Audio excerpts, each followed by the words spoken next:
Thanks, Brian. It's great to hear more about the process of the apprenticeship pathway there. So really important. I'm going to remind you at home, for those watching, we have got contact details. Don't forget that's exactly what they're there for, to contact us. You can drop us an email at hello@thisischaos.co.uk. You can call us or WhatsApp us on 01872 228844. And don't forget, across all social media platforms, we are at Chaos Digital UK with hashtag #KeepItChaos. And don't forget today's hashtags NAW23, celebrating National Apprenticeships Week. Joining me now on the sofa are three strapping young men, each here representing local further education. And I'm looking forward to chatting about them, about the pathway of apprenticeships and what support's on offer where they're representing. Morning, chaps. Good morning. Morning. Thanks for the strapping part. The strap, yeah, I know. I'm pushing my luck there. So if you could go along, we're going to work our way down. I've got Joe Sadler here, Ian Pease, and Louie Stronach.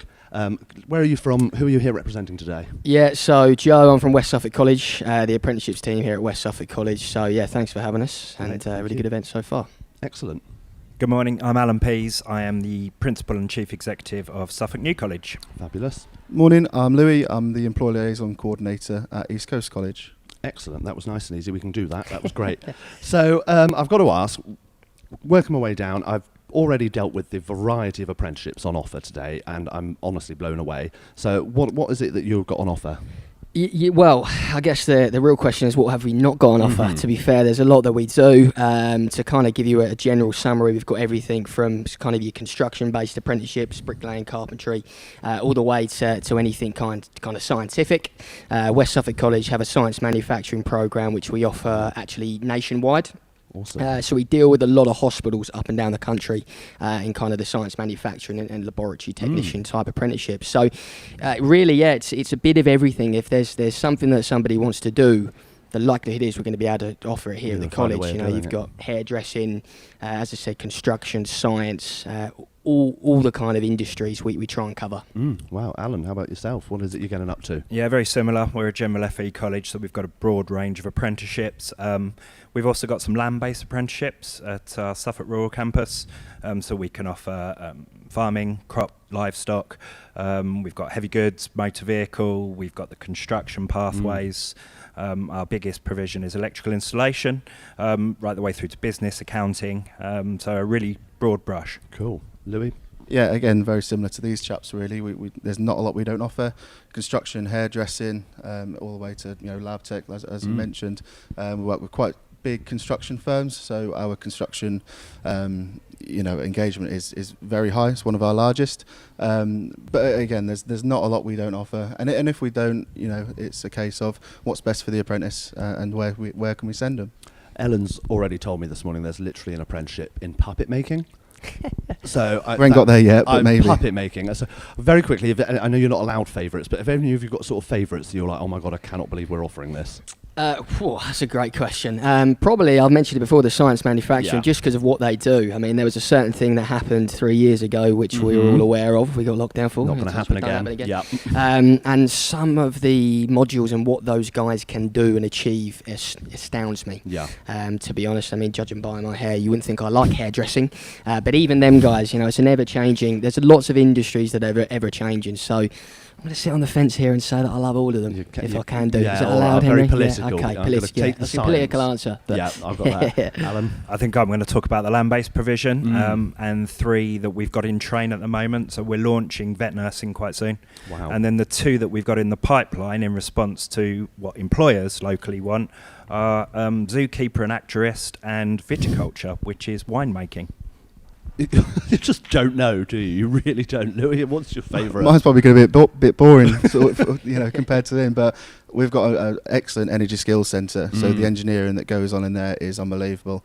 I've got no idea what I'm looking at most of the time, but I just go in there and have a look and see what they're doing. It impresses me all the time. Yeah, absolutely. Press some buttons and get told off. That's what I do most of the time. Yeah. So you're all from further education. Tell me about the support on offer through the apprenticeship pathway. Yeah, so we try and aim to support learners right from the very beginning to the very end. So an apprenticeship, of course, which is this week is all about, is not just for a 16 to 18-year-old. It's for anybody. So our oldest learner is actually 65.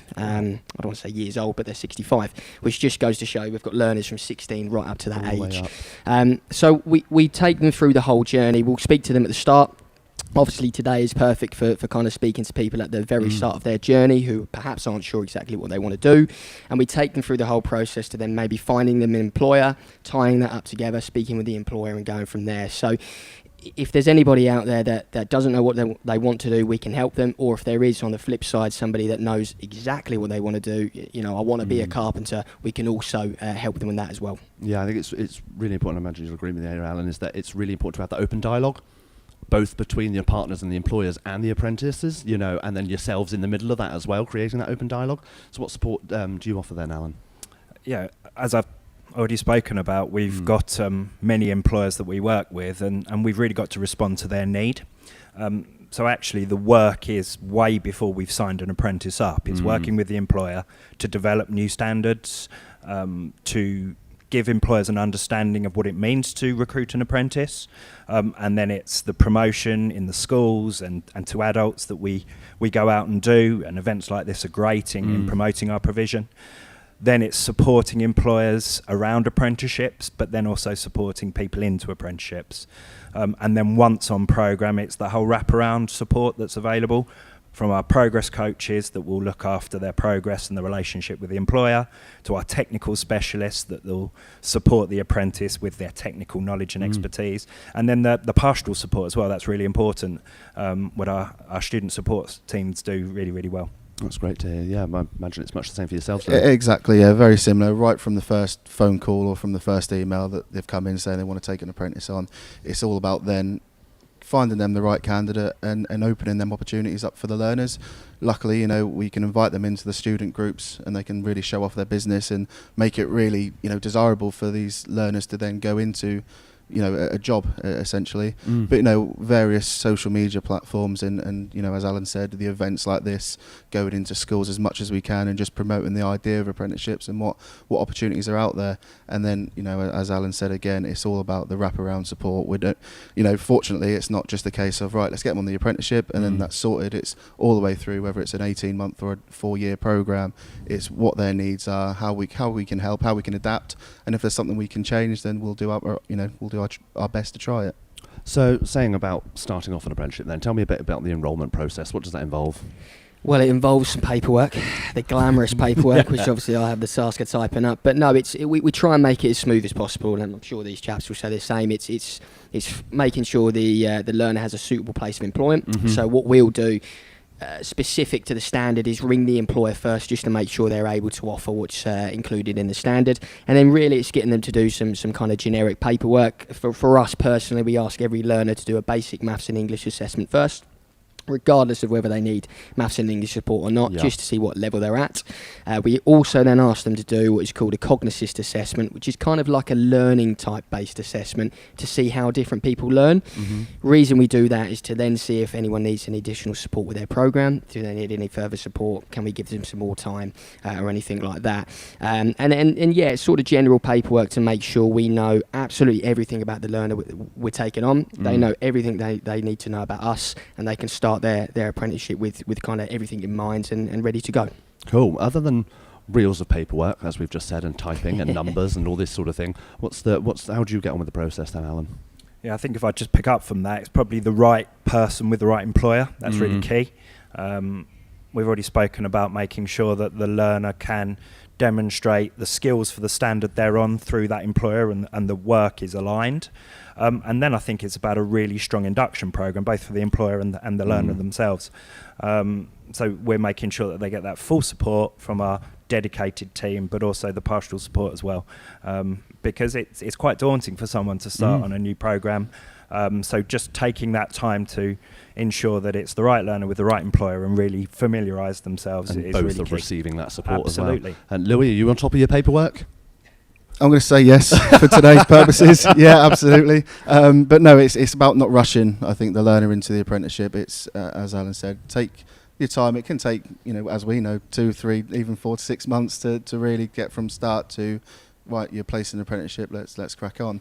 But we do the English and Maths diagnostic tests too. Again, it's not a test they can't fail or pass. It's just to see if there's any support we can give them throughout the apprenticeship. And then it's about, as Alan said, dedicated support from us, our specific teams, and then right to the process of, they go on the apprenticeship. It doesn't stop there. They'll have a designated vocational trainer to support them right the way through. Any problems, we're all here, but specifically the vocational trainer is their support from the enrolment going forward. No, that's great. And like you say, I think it's important, again, coming back to that open dialogue there and realising that the person they're dealing with is also human. They've all got the same questions. Absolutely. They've all had these same thoughts. Very quickly now, as if I don't know any of this, none of this has gone into my brain, tell me sort of about the end point assessment process. Yeah, so for us, we kind of do it in the fact that we will give the apprentice a practical period first. So they might have a 24-month or an 18-month or a 30-month practical period, which is in essence all about getting them prepared for their endpoint assessment. We have, again, depending on the standard, we kind of have external endpoint assessors that come in. So for the time that we've got them on the practical period, it's all about making sure that them and the employer are ready for that endpoint assessment. So we'll give them kind of say 24 months, but if in 18 months they're ready to go, we're not going to tie them to the college chair. We're going to put them forward. Or on the flip side of that, if we get to 24 months and they're not ready to go, again, we can work with them to make sure that they're ready. So our practical period is all designed to help make sure that they are fully prepared for the endpoint assessment. Endpoint assessment usually lasts around 3 months. So the time that they're in college for those 3 months is endpoint assessment time. But they should be all prepared for when that day comes. Yeah. And again, is it the same for you chaps as well, I imagine? Yeah, I think it's important to recognise that everyone will work at their own pace. So again, that flexible approach, some learners might be quicker, others might be a bit slower. And really, as far as endpoint assessment is concerned, it should be just the point at which the learner achieves the apprenticeship at the end of it. So it's about the support that goes before that. So by the time they get to EPA, that they're ready to pass. So that support, as you've rightly said, is really critical. It's vital. Through Gateway to get them to EPA. And we achieve really high first-time pass rates, and our learners get really good grade profiles as a result of that support we do before they get to EPA. Awesome. You're building that foundation, like you say, right from the start. Absolutely. Yeah. Exactly the same, and you can probably agree it's quite a daunting time for the apprentices. They've spent 2 years, sometimes 4 years going through getting the qualification, and then all of a sudden it's endpoint assessment, and that's it. So after they do that, hopefully they'll go and do their own thing, and it's quite a daunting time. So it is around that wraparound spot. I know I keep saying it, but it really is being open and honest with each other, making sure that the apprentice is ready for it, because it's not easy. It's not designed to be easy.